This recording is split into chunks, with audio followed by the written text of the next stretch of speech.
I just let the emotions speak, and I just really just enjoy the moment. I didn't know, nothing was planned, or how you're gonna grab the finisher tape or anything. None of that was planned. When I grabbed it, and I just let my body and my mind do whatever they want it to do, and it was pretty surreal, because I could hear the guy calling my name, and then you cross the finish line, and she was at the finish. They let her go into the finish chute. And then you have all the local medias taking photos and asking for questions. I was like, what is this? What's going on here? And then the speaker was like, go do a victory lap and clap people's hands. It was so awkward, because I didn't know what to do. You've never done that before. This is not for me. This is for the pros, So, but it definitely was an amazing experience. Amazing experience. It just makes you want to go back and, win again.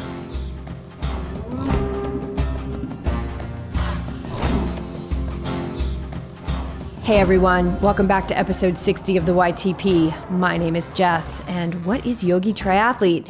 Well, Yogi Triathlete is a holistic performance coaching company on a mission to create a better world. And we do this by bringing out the best in our athletes, teaching mindfulness in our yoga classes, promoting a healthy lifestyle through plant-based nutrition, and sharing stories via this very podcast. The YTP is about connecting you every week with people who are looking, finding, and living their purpose. Each week, my co-host and love of my life, BJ, we show up with the intention that by creating more connection in the world through sharing personal stories, we can ignite a movement, flame a spark, and empower others to see that in every moment, we have a choice, and that the choices we make craft our lives. If this is your first time listening in, welcome to the tribe. Listeners and followers of Yogi Triathlete are not a crew to mess with. This community is made up of powerful, inspiring people looking to leave a positive impact in the world, and we are psyched that you've joined us, and we hope you come along for the ride. We got a lot of positive and helpful feedback, you guys, last week from our Ask the YTs episode, so thank you for tuning in and reaching out. Ask the YTs is emerging as one of our most popular episodes every month, and I believe that is truly because it's a co-creation and product of community. Keep sending in your questions, and we'll continue to dive in. Every time I hit publish on these episodes, I always think, I hope it's enough. And that's because we just want to serve this community. I want to serve this community as best I can. So please keep the feedback coming and keep your curiosity meters alive. Send us questions anytime via our social outlets or yogitriathlete.com. If you want to remain anonymous, we're totally cool with that. Just be sure to let us know. Otherwise, we will use first names only. All right, now on to today's show, because we have a totally awesome, badass guest for you.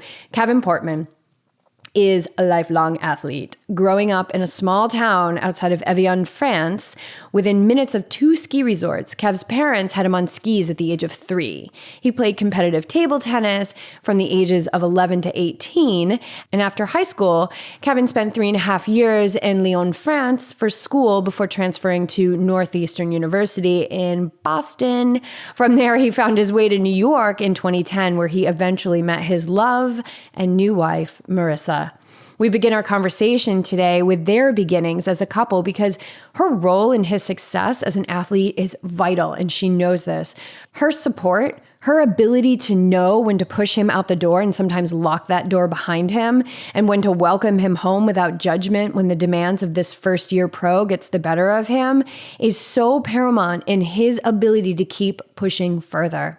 As a massage therapist for many years, I worked with many triathlon couples, and I can say that I have seen firsthand the wear and tear that this sport can have on the family unit.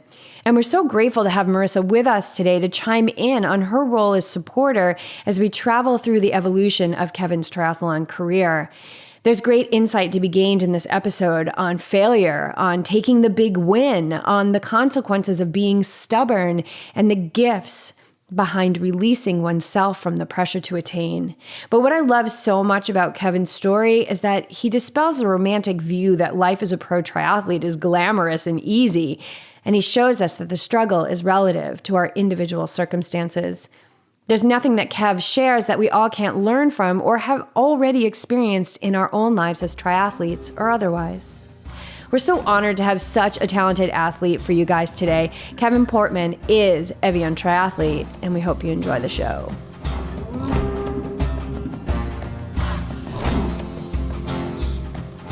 Here we are.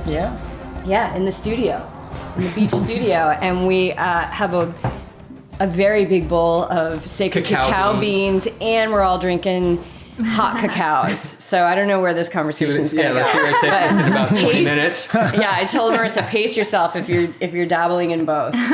Yeah. So you guys just got married, so congratulations. Thank you. Tell us where it was. No, I want to know how. Met? Yeah, I want to know how they met. How you guys met. We met on Match. Oh, you did? Yeah, in 2013. I love it. And it worked. She actually was my first date on Match. I don't know if I was one her and first done, date dude. on Match, but yeah. How about for you? Was it? It wasn't my first date, And we'll leave it at that. Dun, dun. but it was my last. Oh, That's what counts. the best. So 2013, what was the first date like? So we actually plan on going to a tapas restaurant on the Lower East Side in Manhattan. And I was waiting for her for a good 20-25 minutes. And then I realized that she walked in the wrong restaurant, the restaurant next door. Must have been a sign that she didn't like the restaurant that I picked. But yeah, that was the I first... didn't do it on purpose, but it was the more expensive restaurant. Of course. That's awesome. Yeah. I love it. I know with BJ, my husband right over here, and I was just saying that today marks 20 years for us being together. And I wish I could tell you like a really cute romantic story about it, but the fact of the matter was we were secretly in love with each other for at least a year. Like I was completely in love with him, and we were both living with other people, and they weren't happy situations. So 20 years ago today marks the night that I was supposed to have a let's see if we can work it out dinner with my boyfriend, who was also named BJ. Right? So I had no trouble with the overlap. There was no trouble with the transition. And we went to this party. Mudslide We went to a mudslide party. So we're working in the hospitality industry. Yeah. And the liqueur they use for mudslides was sponsoring this party. Yeah, for us. and so I think it was about 11 mudslides that I consumed that we could count, and we've been Weeks together ever of minutes. since. Nice. Yeah, so that's our story. So tell us about the date. Were you into him? Like, did you know? Did you not know? Was it just like another I date? think I kind of knew. His profile on Match didn't necessarily match up to what I was expecting to see in a good way. He was much more handsome than I thought he was going to and be. those eyes. He's got the beautiful eyes. And I was actually only on Match just to go on fun dates and not find anything Free serious. dinner. Free dinners, exactly. It was. I was on my way out of New York City, heading to Seattle, where I'm originally from, and I thought the last few months I'll just go on as many dates as I want and just check off all of the things I wanted to do in New York City on someone else's bill. I love it. And then I met him and he screwed up my plan, so... Well, we always laugh at the plan. Yeah. Like we have no control. Yeah. It just totally We've comes had over. plans before too. Yeah. And it's just when your path like intersects with your plan, it doesn't always line up, right? Sometimes it does. Sometimes you're like, wow, this is exactly how I envisioned it. And sometimes you're like, what? This is not, I was supposed to move here and I was just going to like go on a whole bunch of dates and get free food and now I'm in love. Yeah, that's exactly it. What about your side, Kevin? Yeah. So, Yeah, I wasn't really looking for anything like serious. That was at the time I was getting a lot more serious into triathlons, and triathlon became more and more important to me. And I was like, well, let's try this match thing because I'm not a bar guy. I don't really go out that much. I was like, well, let's try this match thing. And I met Marissa, and I was like, oh, she's cool. She's spontaneous. She's cute. She's very active. She did triathlon before, so the connection was there already. And yeah, we had a few more dates, and it got serious fairly quickly, a lot quicker than I thought it would. You know, she understood that triathlon was also very important to me, and she never tried to like put herself in between me and triathlon, but she was very supportive from the get-go. So yeah, I think naturally just like, we grew together in this in this relationship with triathlon in between. So yeah. The fact that you support the sport, that she knew about it before, that you had experienced it before, is huge. Because I can tell you, and I had mentioned before we turned the mics on, that I've worked with a lot of athletes, like for 10 years, working with athletes on the table, on the massage table. And then, of course, through that would come the spouse, either the wife or the husband, depending on who the athlete was. And then sometimes we had couples like like us that have all done the sport. But I've seen divorces over Ironmans and training, and then, or just like massive conflict where I would have they would have back-to-back appointments, and I would have like the husband on the table just going crazy about the wife, and then the wife being like, how do I get him to support my training? I guess this question goes to you, Marissa.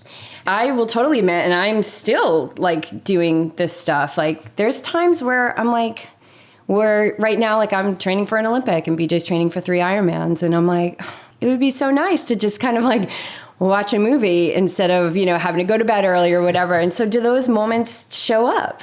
All the time. Yeah. And so what's the process?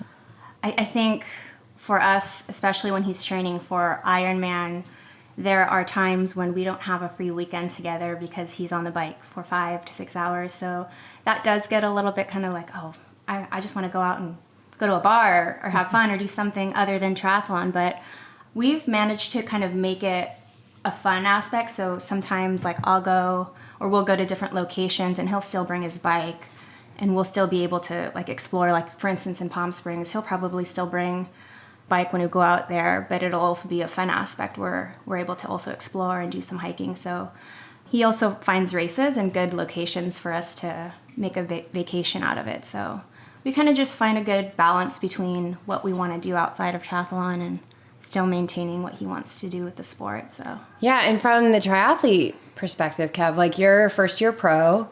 I mean, this is like you've turned your passion into your profession, which I love. You're so perfect for this show. Yeah. But are there times like when you're out on the bike and like you're thinking about Marissa at home but you've got the bigger goal? Like how do you find the balance? Yeah, so this year I turned pro, and it was a harder decision for me to make than it was for her to make. She actually was very supportive.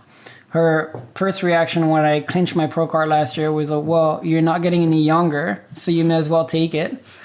But for me, just from the financial aspect of things, just putting a well-paying job at a company that I really enjoyed working for, putting that behind and focusing on the swim, bike, run, and it's very selfish, a selfish move, but she was extremely supportive, so that made the decision a little easier. I mean, I love getting on the bike. I love swimming. I love running, and spending the hours is not an issue. But yeah, at times, you wake up early, you get on the bike, you don't come back, you go for a 4-hour ride, but it usually takes 5.5 hours. Come back and you're tired, and so you want to take a nap, and she's waiting at home, and you want to entertain, but you can't really entertain.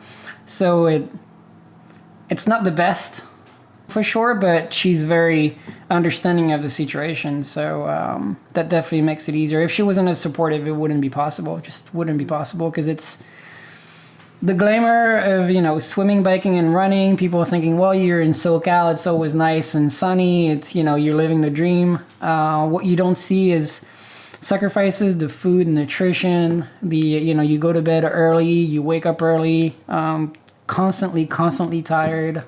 So yeah, that aspect people don't necessarily see it. The tip of the iceberg is always it's nice and sunny in SoCal and it's beautiful, but underneath the surface, there is a lot more that goes.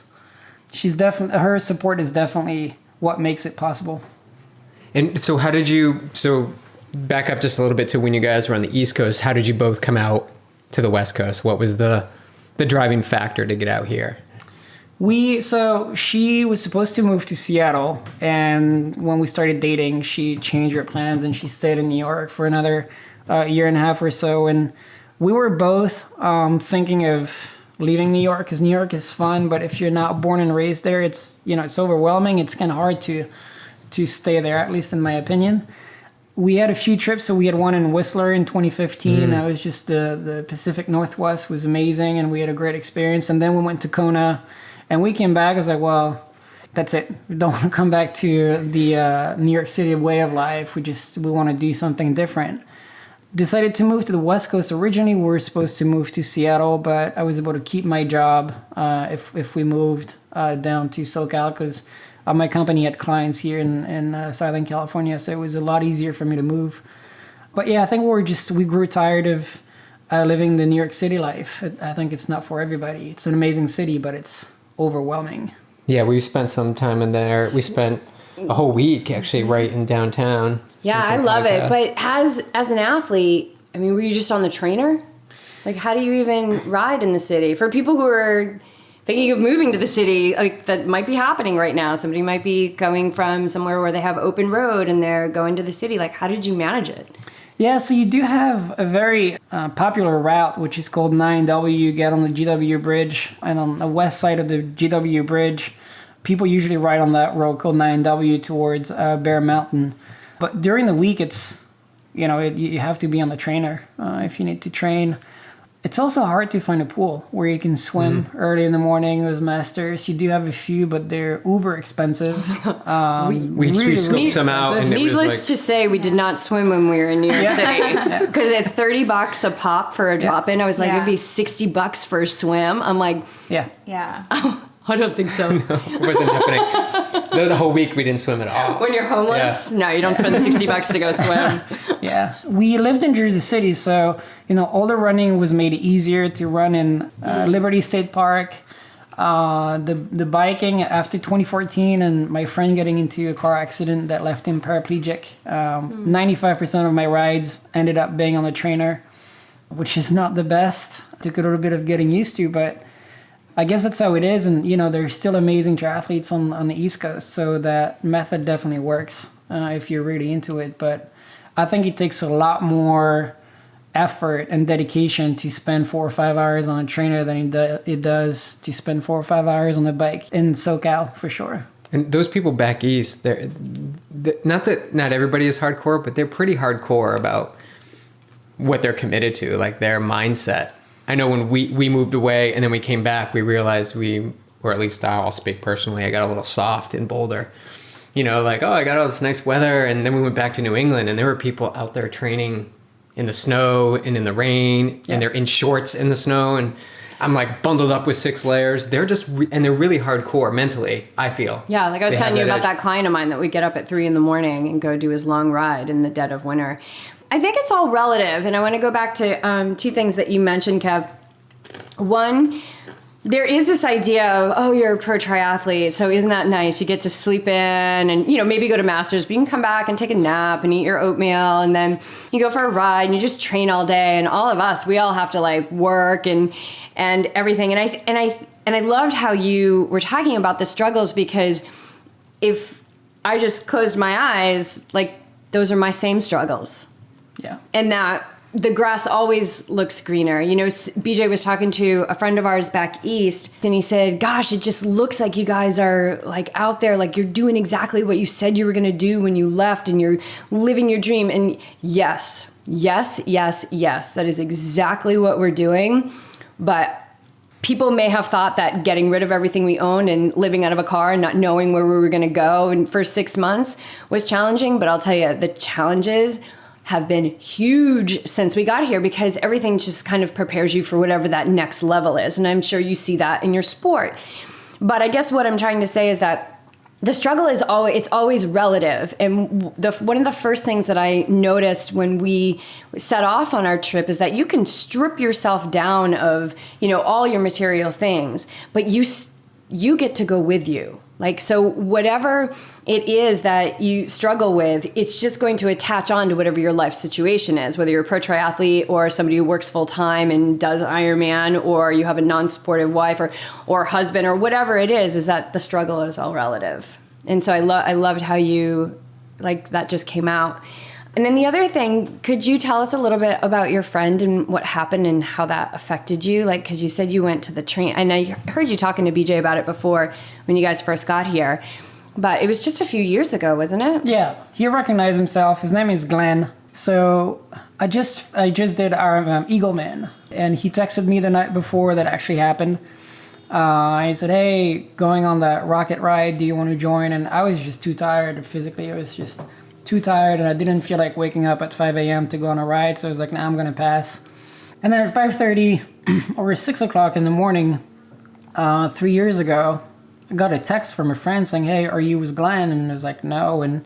And a few texts later, is like, "Well, there is a puddle of blood, and there is a bike in the middle of the road, but no Glenn." So it turned out he got hit by a car who did an illegal U-turn, and he T-boned the car that left him paralyzed or paraplegic. Gosh, where from was the chest. this? I think a town called Edgewater, right before the GW Bridge. Oh, okay. So, And you know, where it was, the way I understood it was, you know, it's a nice downhill, and when you get on the aero bars, you hit 30, 35 miles an hour, especially this guy, he was a powerhouse, pretty easily without really forcing. And the car making the illegal U-turn, there's just not much that you can do. I was actually gearing up for my first Ironman, and I went to see him to the hospital 3 weeks later because we couldn't go. It was only close family that could go see him at the hospital. And I went to see him at the hospital, and you know, it went from this uber athlete just finishing up Ironman Texas and gearing up for Ironman Canada, who just was unrecognizable. You know, legs, you know, skinny legs already. The mouth was wired shut, could barely talk. So I stayed with him for 30 minutes at the hospital, where I learned that they didn't know if he was going to be able to walk or not. And I left the hospital, and I sat in the car, and I think I cried for 30 minutes because what I saw just like shocked me. From that day, I decided no more riding on that section of, you know, in between Jersey City and the GW Bridge. And if I wanted to ride outside, then she would drive me to the GW Bridge Park, and I would start from there where it's a little safer. But it completely switched my mentality to, yeah, let's go ride outside at 4 o'clock in the morning on a Tuesday morning, to, well, if I want to get on the bike, it'll be on a trainer, because I don't want to be, you know, in his shoes and in his situation. So yeah, definitely a tough few months for sure, but he's doing great now. He's kicking ass. and you were supposed to be on that ride. I was supposed to be on that ride, yeah. So, you know, you can only, you know, think of what could have happened. It's kind of hard to tell, but my first reaction was like, well, I wasn't there to help him out because I was supposed to be with him. The first few days when that happened, it was a little tough, but I think it was tough for everybody that first knew him and that actually rode with him, because we were a group of 4 or 5, sometimes maybe 6 friends that would go on those rocket rides.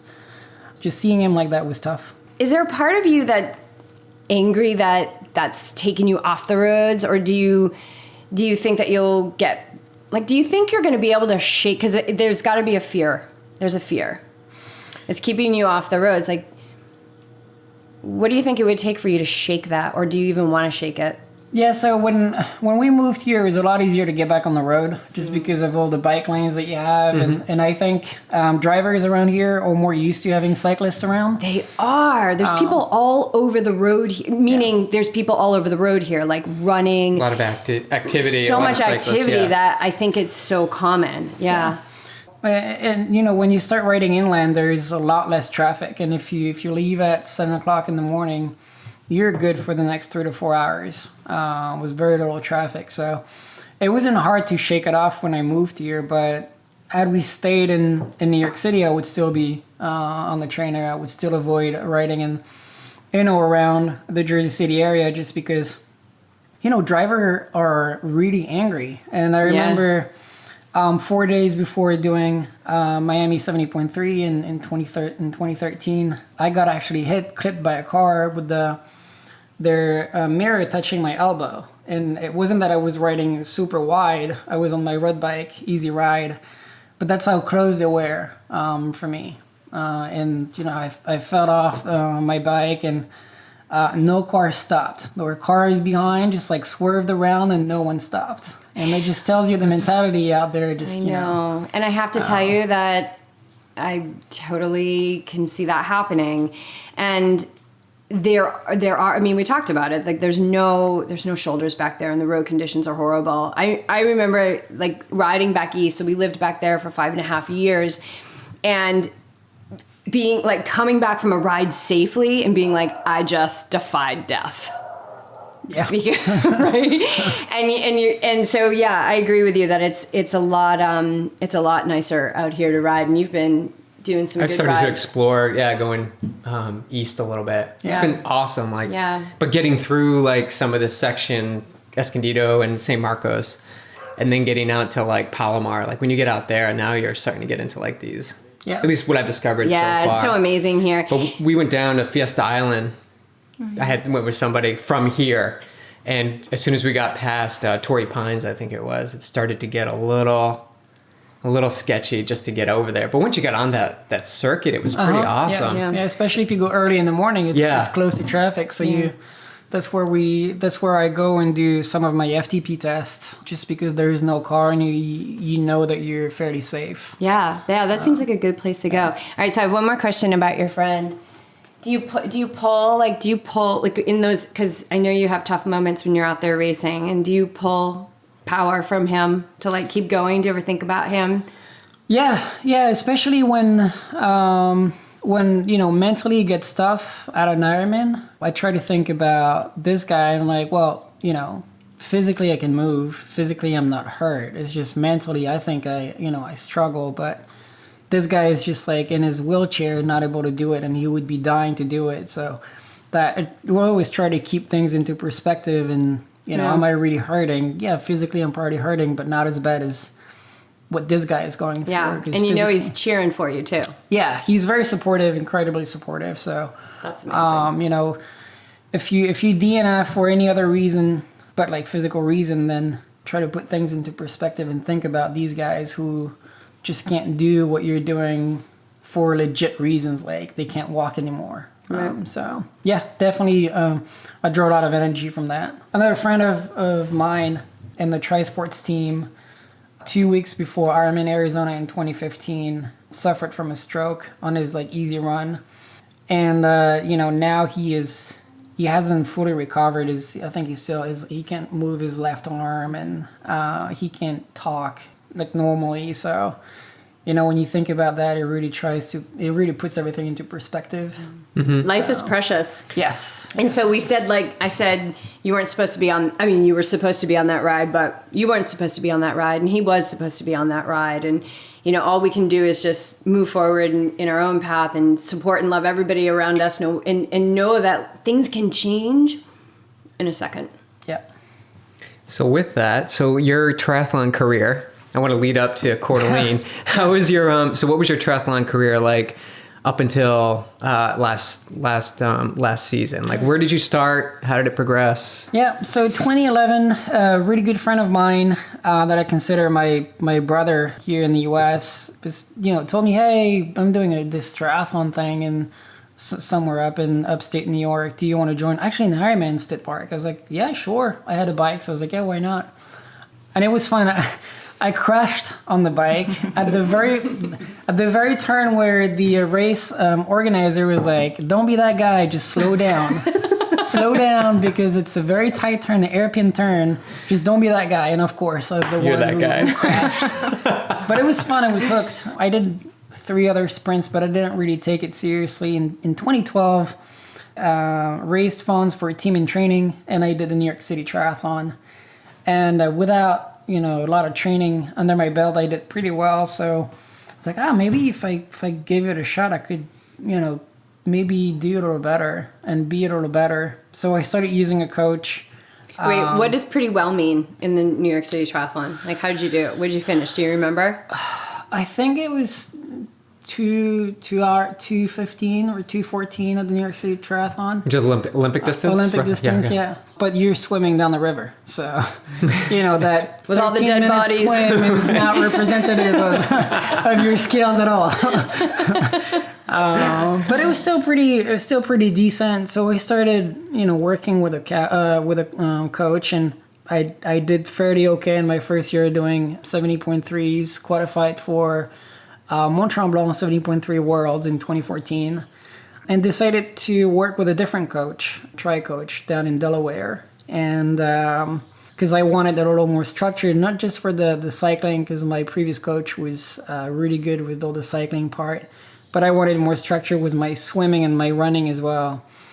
And so Kev from Tri-Coach, being a former pro as well, understood that. So started working with him since 2014, and he took me to my first Ironman and took me to 2 Ironman Kona races.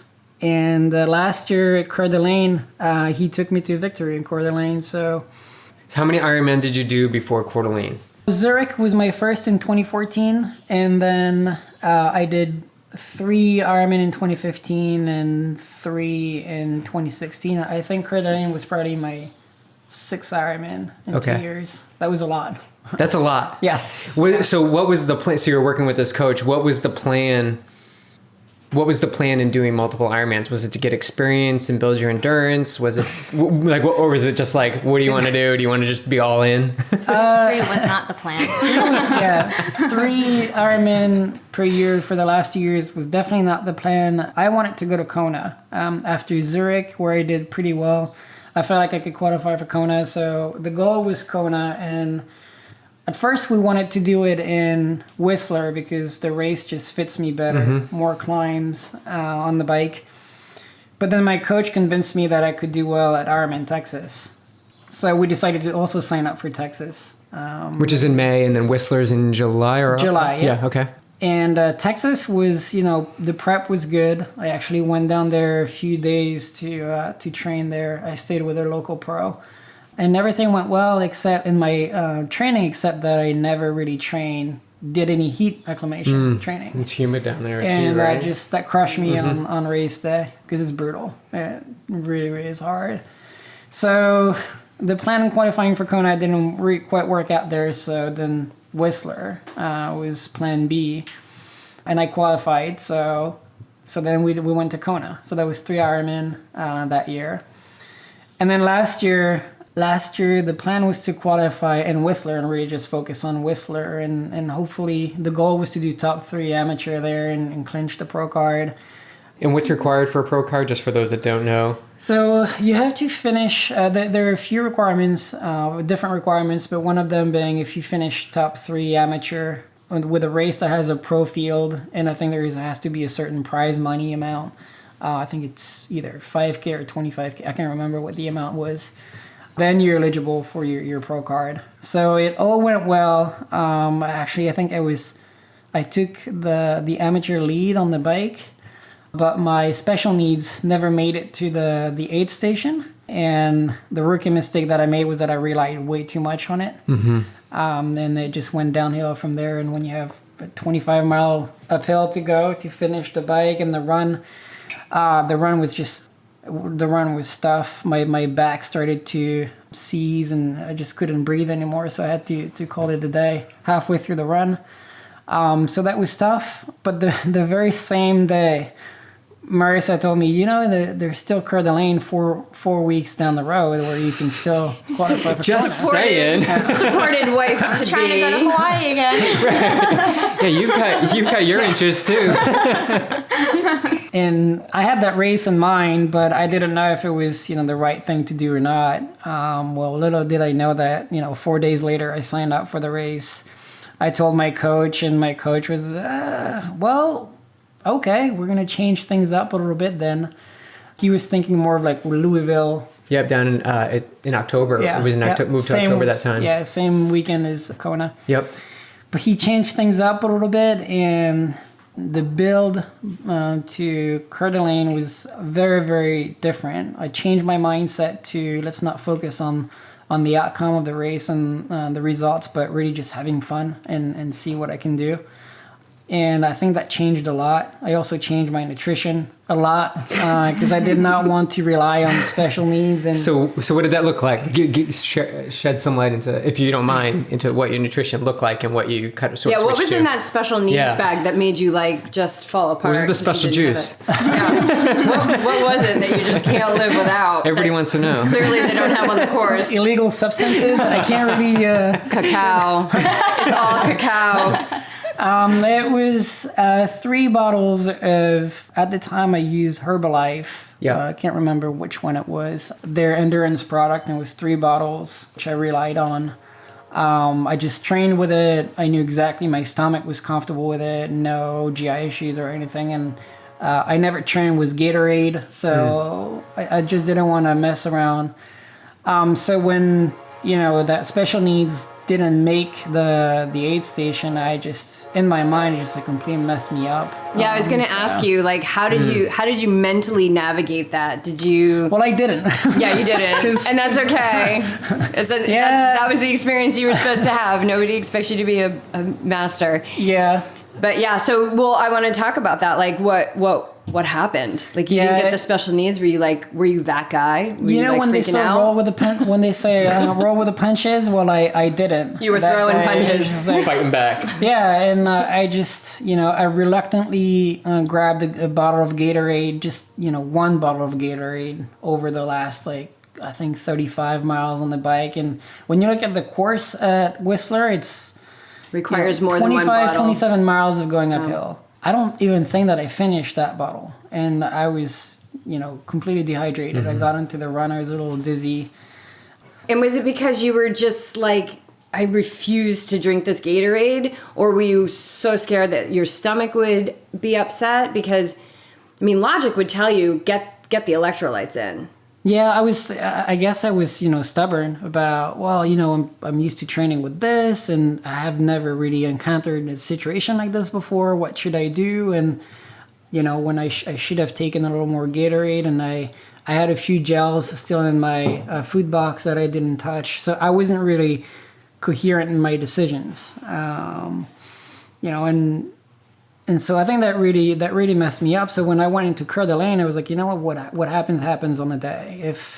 If I can't get my nutrition in, then there are aid stations and they're there for that. So just grab whatever you can grab, and it is what it is. And I think that mindset, changing the mindset to enjoying the day and having a good day and pushing myself, really changed the outcome, I think, of the race, as opposed to being fixated on, I want to go back to Kona, or I want to finish top 10 overall race, or I didn't even think about, potentially finishing top 10 overall in the race, not even, winning the race. To me, it was just have a good day, and, you're fit, you're carrying all that fitness that you got from Whistler, and just see where it's going to take you. And what happened? It went really well. I had a tough swim at Coeur d'Alene. Was it really cold? Usually, sometimes it's cold. No, it was okay. It was, it was really good conditions. It got really windy on the bike, really, really windy on the second loop of the bike, and I made some ground on the top 3 or 4, but I just couldn't bridge the gap with the top 3. And, I thought to myself, what the hell's going on? Because the bike is what I think my strongest. So I got into T2 and I dropped off the bike, and I was like, let's just have a good run. It's just, that's where you struggled at Whistler, just enjoy the run. And a few people told me you're running smoother and faster than the top 3, so that gave me a little more confidence. And Coeur d'Alene is it's so much fun to run at Coeur d'Alene because it's through the neighborhood and it's beautiful, and it started to get really hot and a little windy. At the end of the first loop, I caught up to the guy in third, and I could see first and second in front of me, so that gave me a lot of motivation. And I actually took the lead at around mile 12, which is where I DNF'd at Whistler.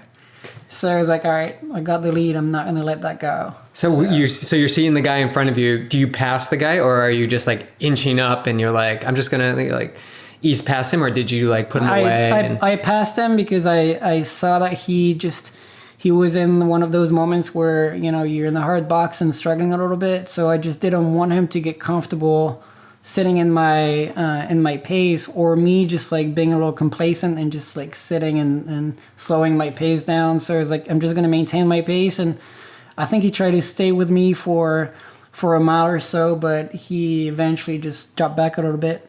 The good thing is that you do have some turnaround points, and you could see, and I was already, I think, a minute or a minute and a half ahead at the turnaround. some people ask me, when did you start thinking that you actually had the race in the bag? And I never really thought that I actually, I was going to win the race up until I could actually hear the finish line. Because I just didn't want to let my guard down and think that, I just won, so let's just have a victory lap. No, I wanted to maintain pressure. And I actually built a gap that was, I think, up to 10 minutes. So I could have if I wanted to, but in my mind, it's like you haven't won the race until you actually cross the finish. You Absolutely. haven't finished the race until you cross the finish, and I didn't want to be one of those guys where, You didn't want to be that guy again. Yeah, didn't want to be that guy. You've been that guy a few times already. So it looks like, you did. You beat the next guy by 10 minutes in your final time.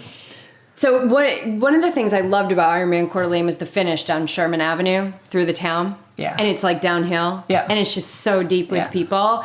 Do you remember that final finish? Because at that point, you're winning, man. Like, can you put that into words? Yeah, the lead biker just, as we made that left turn down that Sherman Avenue, he's like, the race is yours, enjoy the last few hundred yards. And, it didn't really sink in. You could see the crowd, and you usually see that for the pro athletes.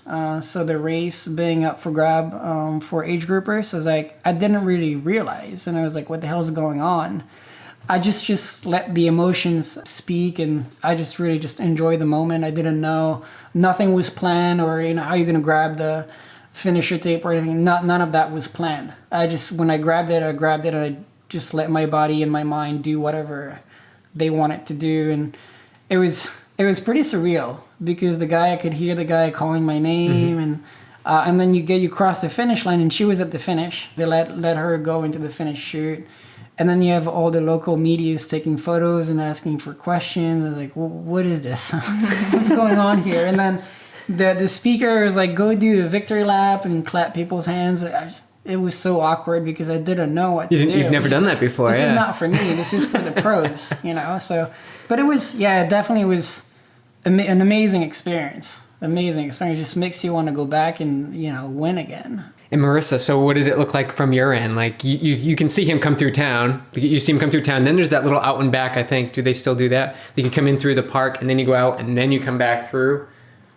No. So it just comes in, and then it goes right back out to the street. They changed the course to a three lap run. Oh, okay. So so when does it still go up that hill at the end? Nope. No? Oh, interesting. They Now they're took that stopping. away. Yeah. So what was it like for you to see him out there? Like, could you see his hurting? Could you see that he was ticking it off? Or? So I had, because I am used to being a Sherpa for him, I had exactly where I wanted to be on the run, and where I thought he would be hurting the most is where I wanted to stand and support him. So I had certain areas on the run course where I wanted to be there for him, and each time I saw him, his form looked good, his stride looked good, and especially his face. I can tell when he's struggling, his face is like very contorted, but he looked very strong and focused this time, so I knew that he was going to put a good run out for us. So it was.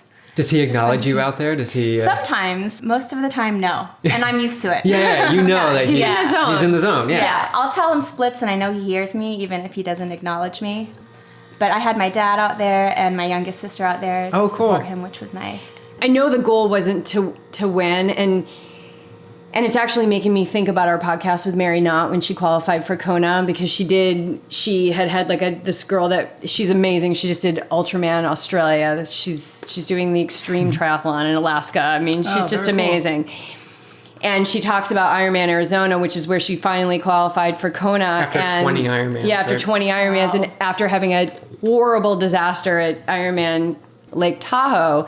And it was just to go out there and just to see how fast I could go. And you did the same exact thing. You took the pressure off. And Marissa, you did the same exact thing on Match.com. Like, you weren't looking for a husband, right? And it's like, when we can, obviously your vision as somebody who loves the sport and who has turned professional, like, you want to win. Of course you want to win. But when you remove that pressure and then dial in the focus a little more acutely and say, you know what, this is what I need right now. Right now, I just need to go out and do the sport I love and see how much fun I can have. And I think that it doesn't mean that you push your goal aside. It means that your vision is still there, but the pressure, you take the pressure off. And that's so important. And when you take the pressure off, it comes in the perfect time, like in the perfect time. And had you not had that experience in Whistler, you may not have won in Coeur d'Alene. Like do you feel like it made you hungry in a way, like more hungry? Definitely, especially, it just makes you realize that, yeah, you may be a good, endurance athlete, but you're still subject to, like, having a GI issues, or just, not having your special needs at an aid station. You're still subject to having like a bad race. It happens. You qualify for Kona once, that doesn't mean, just doesn't mean anything. It's just reset. You have to reset completely and go to another Ironman. And I think at Whistler, I was a little too focused on having a good result. And I think I just feel like I felt like I needed to prove something to other people other than me on that race. And I probably put too much pressure on me. When I went to Coeur d'Alene, it wasn't the perfect race. It wasn't what I envisioned. But from like a performance standpoint, although it was still my PR, but it wasn't what I had in mind. But from an execution perspective and from the experience itself, it definitely was the best execution if you take Kona after that out of the equation. Yeah, I mean, it's just classic that it's all about the run, and halfway through the run, you've got the leader in your sights. Yeah. So it doesn't, we've seen it too many times. It doesn't necessarily matter where you are getting off the bike, to a degree. Yeah. That it's the run. You got to run strong off the bike. So then you did do Kona that year. Yes. And Kona looked like you had a really good race in Yes, Kona, right? I did, yeah. It was, we changed.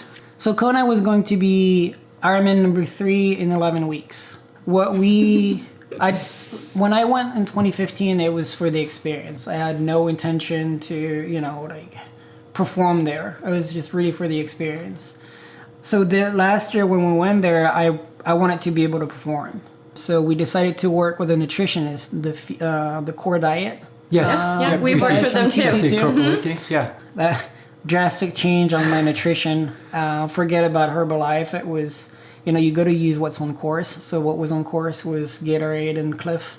So we started training with Gatorade and Cliff, and I went from 1 bottle an hour to 2 bottles an hour. So we completely changed nutrition, daily nutrition to training nutrition. Everything changed. I decided to trust the process, and these guys have sent numerous athletes to Kona, and they all had like really good results. So something is working, obviously. Mm-hmm.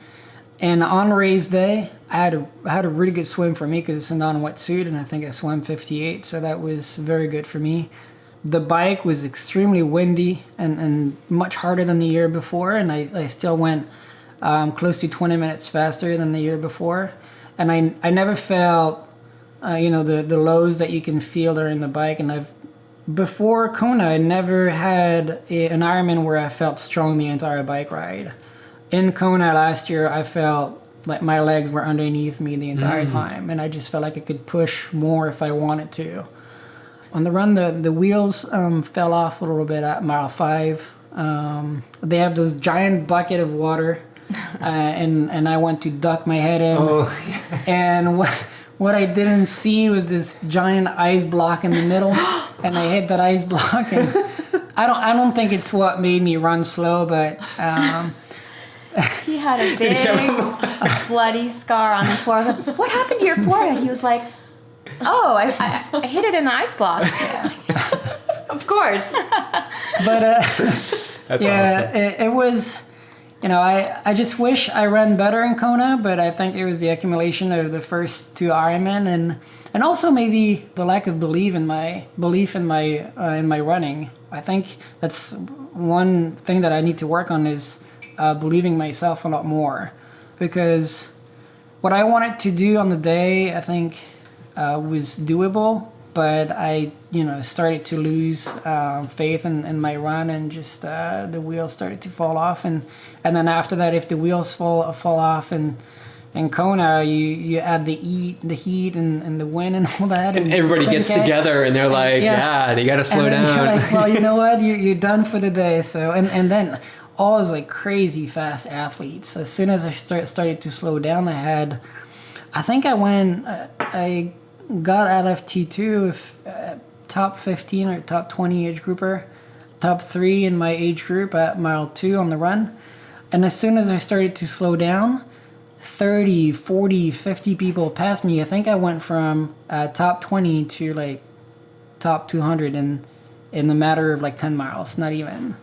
It was just mind-blowing to see them, running away from me with such ease. Is unbelievable. So Yeah. another humbling experience, but and man, 30, 40, 50, 55-year-olds, just unbelievable. Yeah, how the fit best those of the guys are. That's the best in the world. Yeah. Yeah. Come together in one day. Yeah, getting older really doesn't mean much Yeah. as you progress through the age groups. Yeah.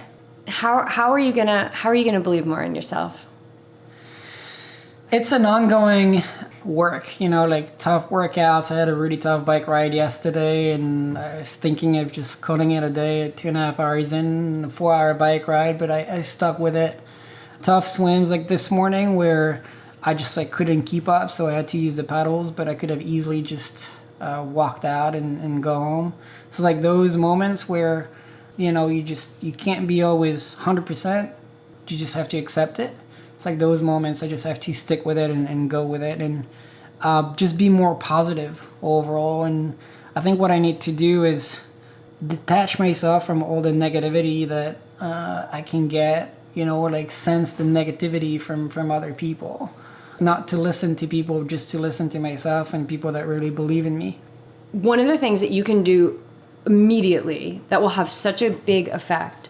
So everything from what you read to what you watch on the television, even if you're in a restaurant and there's conversations going on around you, the television's on, everything, what we don't realize is that everything's leaving an impression on our mind, right? Yeah. So like BJ and I, we are super choosy about where we go, who we spend our time with. And it's not because we think we're better than other people, but I even find it in races. If I'm on a run and if I'm in the run portion and I come up on a pack of people, that are running and they're all complaining about how they feel, I got to get the hell out of there because that's going to affect me. Mm-hmm. So I love that you've tapped into that. Like you cannot, you certainly can, everything's a choice, but if you buy into that negativity, it's so infectious. It's just so pervasive and it's poison. Yeah. And so now that you're asking my advice, but I'm gonna give it anyway. So here's a really good technique that, the greatest yogis will teach this technique. This is the thing, to overcome negative thoughts it's not difficult. The simplicity of being masters of our mind is almost like we can't believe how simple it is to become masters and become really, really mentally durable. And it's literally when that negative thought comes up, whatever the exact opposite of that is, that's your mantra. Yeah. Whatever that is, don't even question it. Whatever the first word is that comes up, you just keep saying that, and if it's like, oh God, you don't have the run today. You've got the run today. You're a great runner. I'm a great runner. I'm a great runner. I'm a great runner. Like you drive yourself down that road as fast as you can in the opposite direction of that negative thought, reciting in your head the absolute opposite word. And that is so, so powerful. And any great master would tell you that. And the way that I hear these masters and yogis talk about it, they talk about it as bad habits. That this negative mindset that we have, that we buy into this crap, this negativity, it's a bad habit. And so how do you break a bad habit?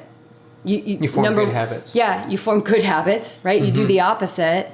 And then everything around that bad habit, so the people speaking that bad habit, you remove everything that leads up to the creation of that bad habit. Yeah, it's a work that I have to do on my part, but she is extremely supportive. Yeah. Mm-hmm. And she believes in me a lot more than I believe in myself. Yeah, well, that's what we do as partners. Yeah. And it's okay if people in your life fall away. Yeah. It's okay. We're learning that, yeah. Because they've got they're on their path and it's perfect for them. But as you grow and at 30 years old, you're talking about, you know, how to believe in yourself more and everything. Like, you're going to continue. People aren't talking about that, right? They don't even have that clarity. That the reason why they have so many ups and downs in their life is because they're not believing enough in themselves to, you know, be worthy of what they really dream of. And you already are seeing that clarity. So you're going to continue to rise up. And what's going to happen is people are going to fall away. And that's okay. And it's okay. Yeah. It's a work in progress. Yes, we love them from afar. That's what we do. We love them from afar. I do like just to talk about the training aspect of it, when you just captured the essence sometimes of these athletes that struggle, and it's because they want the perfect workout every time. They want to be able to complete the 4,000 yard swim that's prescribed on their workout. Or if they can't get to it, they're not going to do it. It's an all or nothing thing. Yeah.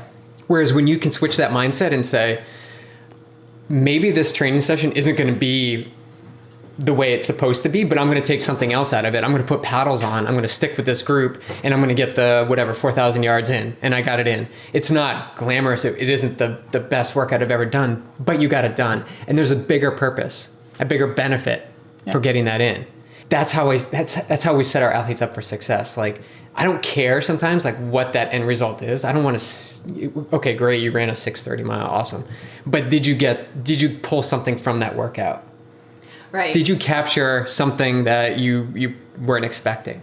Like, detach from the end result sometimes. Obviously, there's FTP tests and things that you need to nail, but there's other things that have so much more meaning than just training. Mm-hmm. Yeah. It's the mind aspect. It's the building the confidence. A little bit here and there, a little bit, pushing through on that ride.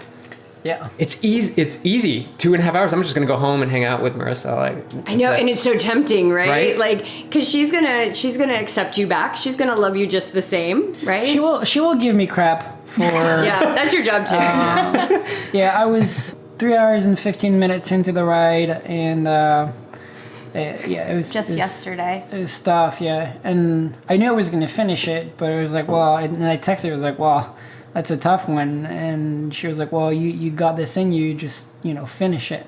So, like, I knew that if I cut it short and went home, I would have gone home to a cranky Marissa, just because I didn't finish my workout, just because I didn't feel good that day. And it's just, if you're not physically hurt, there's no reason for you not to finish the workout. Because you're choosing this. Yeah, exactly. You're choosing this. And you've got support 1,000% behind this focus. And it is true. Like, we need to be there for, like, my triathlon goals pale in comparison to what BJ's are, and so I'm more in the role of that you're in, where it's like you got to find that balance between being like, it's all right, that it's okay. Like, today you actually needed to lock do that the door and come home. But yeah, I mean, I have locked the door on BJ before. I have as well. You have? Oh, I love it. Tell me about that. It was in a training build, I think, before Whistler, and he had a lot going on. He still had a full-time job at the time, and he had a lot going on with work, and he didn't have enough time to do a long run. He thought he didn't have enough time to do a long run, so he was getting into this mood in a dark place. He was like, I'm just not going to do the training. We're not going to Whistler. And he just goes from 0 to 100 really quick. It escalates. And he was in the garage. I locked the door of the garage. I was like, you're not coming in the house. Go for your long run. You have time. I love it. That's awesome. And what did you do in that moment? What, besides It took me a few minutes to get onto the long run, but I ended up going for that long run. And I don't think it was as long as it was supposed to be, but, the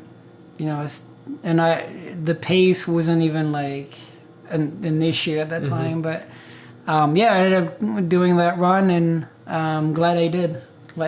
Yeah. Because you go from thinking you just completely wasted your training day to, okay, I still managed to get something out of it.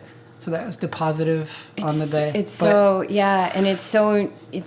like the more you do it, you get more skillful at when to call it and when to go, and when they're just being cranky and when they're not. And for you, BJ, I remember that particular workout. You were doing like a long brick, and you had this bad habit of like coming into the house and like using the bathroom and like, you know, going into the kitchen. I'm like, what are you doing? You're like in the middle of you're in the middle of a workout. And so I put your water bottles outside and I locked the door, and I think I put a sign like, when you're done, you can come in. I don't care if you pee in the front yard. It was at night. It was getting dark. Yeah, and it was getting dark out, and I was like, meanwhile I'm in the kitchen drinking margaritas and making like, you know, quesadillas. Yeah, and that's sometimes you gotta do things like that because you're a part of this. You're a part of his success. Huge, Yeah, and he's a part of your good success. cop and bad cop. Yeah, I know. So it's finding that balance. And being able to keep me accountable. Like I rely on you to keep me accountable, subconsciously or consciously. And even if they don't like it, Yeah. right? Because sometimes they don't like it. Oh, he hates it. He hates it. Yeah. But he thanks me for it later. Yeah, and understand that like the disliking it, that's all the ego, right? And this Type is A. it's the negative ego that wants to keep us in conflict. I don't want to give the ego a bad rap because there's also an ego that can, like, you needed your ego that day to win Coeur d'Alene, right? Like there's an ego that can be used in a very positive way, but it can also be used, it shows up mostly in the human condition as negative, as like, you know, well, I don't have time, so I'm just not even going to do it. It's like, no, you're never going to find time. You got to make time, and whatever you can eke out of this day, you eke out of that day. So your strength is cycling. Yep, I think so. Yeah. I think it's pretty apparent looking at your times. Help our audience a little bit. Like, what is something they can work on? Maybe something that's worked for you that has made you a stronger cyclist. It doesn't have to be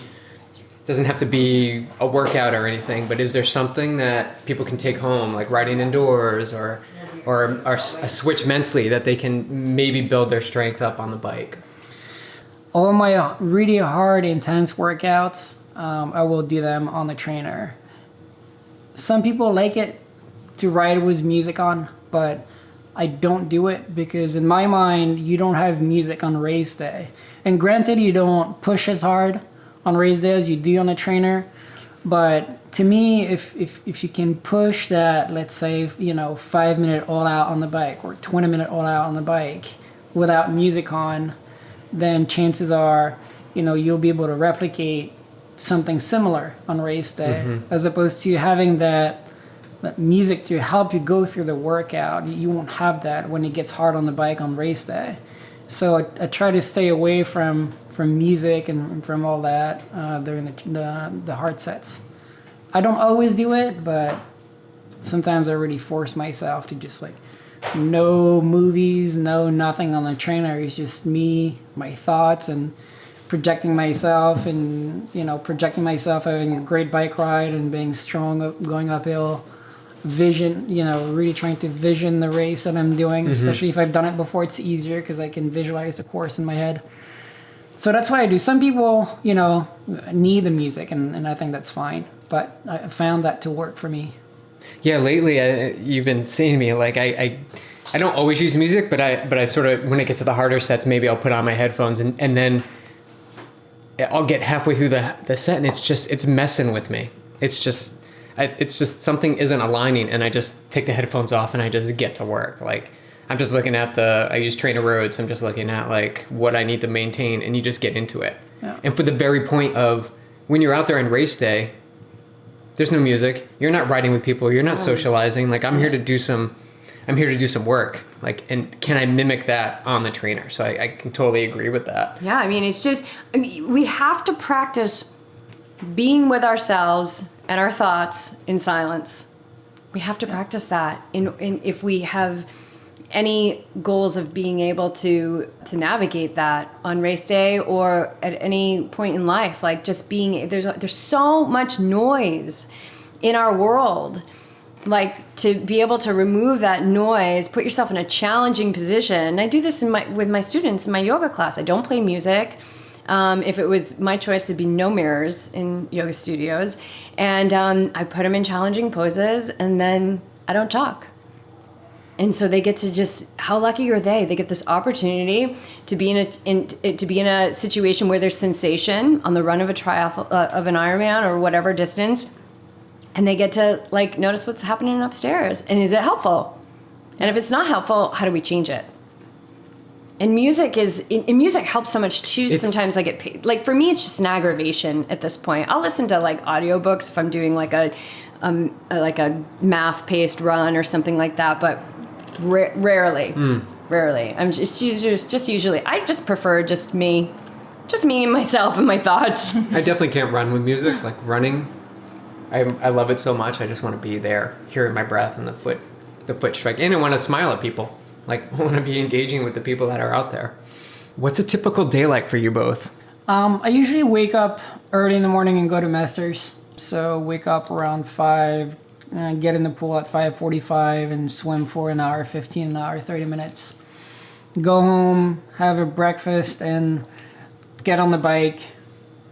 And if I don't get on the bike, if I have a run, then I usually do the run much later in the day because I just want to get a little more rest. But when you have a 3 or 4 hour bike ride, if you don't get on the bike before like 11 or 12, then you're in for a long day. You're not home until like 5:30. So I've been trying to take naps during the day because I know it's important for recovery, but that's something that I still struggle with. And that might sound weird, but yeah, I find it really hard to just fall asleep and take a 20, 30-minute power nap. I want to get to a point where I can do that before I work out. That'd be good. Yeah, just keep trying. Even if you just lay there and rest your body, it's helpful. Yeah. But it's like everything. Like if it doesn't come easy, you got to practice it. Like you have to practice napping. Yeah. And then on weekends, it's, there's either a Saturday or Sunday, it's an open water swim. And then, so she usually comes with me and we have an Xterra paddle board, those inflatable boards. And so she's the lead. She leads me around that lagoon, swim for 30, 45 minutes. And then I have the bike in the car. So I just take off on the bike and then get home, get on the run. And usually what we like to do after the training, which usually ends around 2 or 3, we go for a late brunch. Here in Carlsbad, we like to go to Swami's or Cafe Lisa. We like those 2 spots.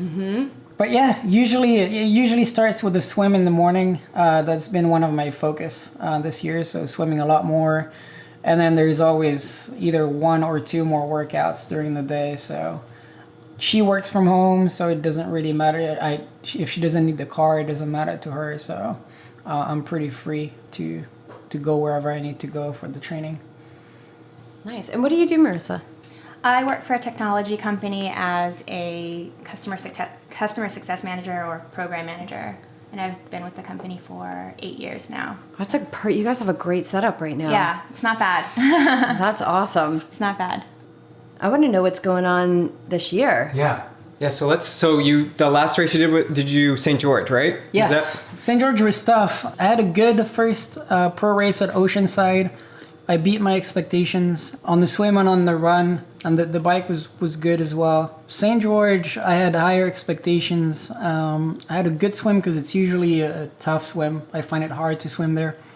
Turned out that I didn't know, but I swam in the feet of Lionel Sanders for 18, 19 minutes until he decided to drop us off. But that was pretty cool. And then on the bike, my plan was to push the pace for the first 20, 30 minutes because it's fairly flat and moving. And hopefully the goal was to try to catch up as many people as I could and ride in a pack because there's a huge advantage, but the legs just wouldn't want to fire. So I was in struggle land for the entire 56 miles of the bike and I got on the run and I think I was more spent than I thought it was, and still the legs, I just couldn't get my run legs underneath me. It's a punishing run, so St. George is 1,200 or 1,300 feet of climbing on the run. So what Alistair did was pretty remarkable. Yeah. Yes. That field yes. was so stacked. Yes, it was. And that's, it's amazing to be here in SoCal because you have Oceanside and St. George. There's like 2 big races with like really strong competition, and it's a privilege to be able to have those first two pro races, to face those guys. You know exactly where you are and how much work you have to do. Oh yeah, there's no mystery around where you're stacking up amongst the best right now. I mean, you raced against Alistair Brownlee. Yeah, you know where you stack up. But yeah, what he did in St. George was pretty amazing. I believe that Sanders lost the race on the swim. Otherwise, I think Sanders would have won the race. But do you think it was because he was pulling people on the swim?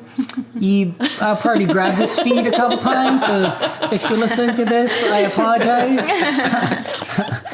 No, and I think he's been working on the swim, and he's been a lot faster. But I mean, when you see what he did on the bike and on the run, you know, we knew Brownlee was going to be incredible. But to run a 1:12 on that course from Sanders, it's very, very impressive. What else you got going on this year? I'm going to Mont Tremblant for the 70.3 next weekend, the 25th. And then Calgary 70.3 and Boulder 70.3. And then Santa Cruz in September. We're focusing on 70.3s to try to get a little more speed on the legs. And next year we'll look at potentially doing an Ironman or two. Bring that back into the mix. But yeah, the goal is to, between this season and next, is to try to get faster in the swim and on the run. A lot faster on the swim and on the run, and just get a little stronger on the bike as well. So that's the goal. We'll see how that plays out. Is that kind of like, do you like not having a full Ironman this year? Yeah, it's good. It's good. It's good not to have a 6-hour bike ride followed by 45-minute run. But I miss Ironman, though. I miss the distance. So I think I needed the break, though. After 6 Ironman in 2 years, I needed the break. You're going to be, you'll be ready. Are you eyeing anything for next year? Zurich is where I did my first Ironman. So it'd be kind of cool to go back there and be my first Ironman in the pro field. That could be cool. And I really enjoy the course, too, there. So. I hear that's a great course. Isn't the run like 4 loops? Yes, and they changed the course, the run course, and you now run a little more in the city, so it'll be even more fun. And isn't 70.3 the championships in France next year? Or 2019. 2019. So that will be the goal for 2019. Yeah, I was going to say, is that in the back of your mind? Yeah. Okay. Or front of your mind, I guess. Yeah. And Ironman, the goal is to qualify for Kona at some point as a pro. That would be the goal. And then look at that crazy point system going on. Yes, it's a lot of racing that you have to do, and it's a lot of points that you need to get to qualify for Kona. So if I can make it as a pro there, I'll be pretty happy. You can do it. Yeah, you can do it. You can totally do it. Yeah. Just keep seeing he's it. Spoken that out in the universe, so he's put it out there. Oh, he put it out to a pretty receptive crowd. Yeah, because just start visualizing it now, right? Yeah. Like let the goal be out there, but no pressure. It'll come when the time is right. It'll come. Fingers crossed. That's what we're working towards. Yeah, at least. Yeah. And so you're still working with your coach, the tri coach, or yes, and okay. that won't go away. He's a man of few words. He doesn't talk much, but he listens a lot, and we interact via emails and seldom on the phone. But his workouts are very simple, but they're always on point. When I look at what he's giving me on a given week, and it looks fairly easy, but I get to the end of the week, I'm completely spent. Or some of the interval workouts that he gives me don't look that hard on paper, but in actuality, it's brutal. And he's always gotten me race ready for every single race that I did. So yeah, he's very, very good. Very, very good. I'm adding a swim coach into the mix for the next few months, because again, I want to get as close to that chase back as possible in 70.3. And if I see results in the coming races, then we'll probably continue that dynamic for Ironman next year. So you said something earlier when you were talking about your nutrition, when you were working with the core diet. I trusted the outcome.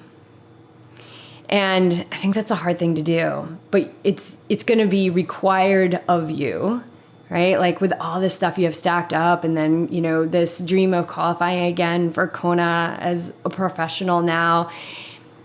What type of insight do you have for someone around trusting the process? Like, what has been your experience that allows you to speak that and say, I'm going to trust the process? I interviewed different people, and I also interviewed some of their athletes as well to try to understand, you know, how has it been working for you, and do you like, what is it that you like, what is it that you don't like? And that's how I ended up deciding to try to work with TriCoach. What it was the same with the core diet. I spoke to Heather Jackson and her husband, Waddy Inc., quite a few times, and you know, they kept on saying that nutrition is what made her really perform well at Coeur d'Alene in 2015 and Placid last year. I talked to Jesse. I reached out to him on Facebook. He said, well, give me a call. So I called him, and I wanted to know a little more. So I talked to him, and what he said resonated. He seemed very confident in his program, very confident in his dietitians that worked in the core diet. But he said, just go and talk to one of the nutritionists and see, you know, what they say, and just give it a shot. Trust the process, give it a shot. You know, we are QT2 Systems. We're sending 37 athletes to Kona this year. The dietitians that we have been working with athletes going to Kona for the past 7 to 8 years. They know the process. They know what needs to be done. And he said, but at the same time, you have to do what they're telling you to do. You can't just like go and you know, work with them, but you cannot not follow the program. Otherwise, you're just not going to get the results that you're looking for. So I spoke to the nutritionist.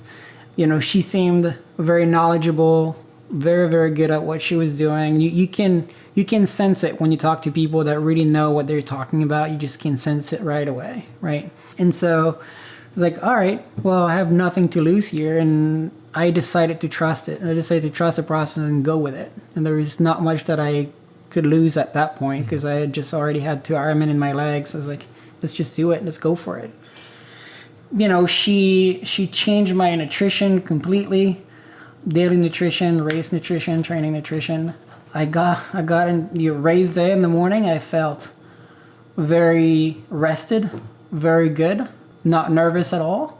And I was just ready to go. So I was like, okay, it's, you know, you knew that you were you set yourself up for a good day, you know, set aside the mechanicals that you can get, but.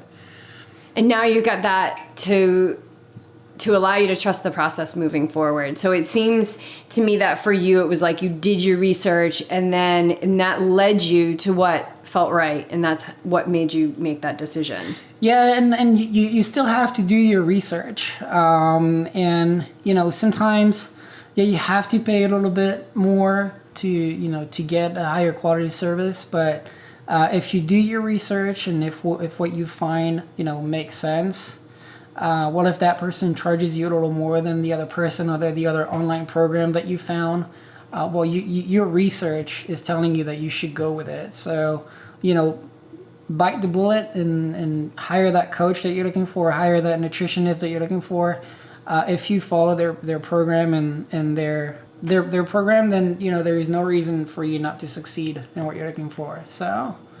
Yeah, and I think that that's such a big thing. It's like if you're hiring somebody because you like what you've seen from the research that you've done and it feels right, like follow the plan. You're paying follow for the plan. Right? Yeah. Like, and that's what's going to help you really look back, like, and say, wow, I followed that from, and there's a little bit of a risk there, right? Like I'm putting now my sport and my performance in their hands to some degree. But if you take that chance and you trust it and you see it all the way through and you do the work, and I'm not saying it's always going to be a positive outcome. Like maybe you follow it and you're like, whoa, that wasn't what I thought it was going to be. But at least now you know, and you've got a new level of information in your life experience to move forward. And there's no effort that is a waste, yeah, I believe. And also you have to be honest with yourself, right? The coach is not going to make you...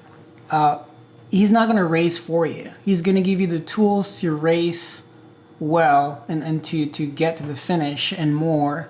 But if, as you said, if you don't follow the plan, it's not the coach's fault, right? You also have to be honest with yourself and at some point realize that, hey, if I'm hiring a coach, I also have to be, accountable to myself and really follow what he's giving me to the T.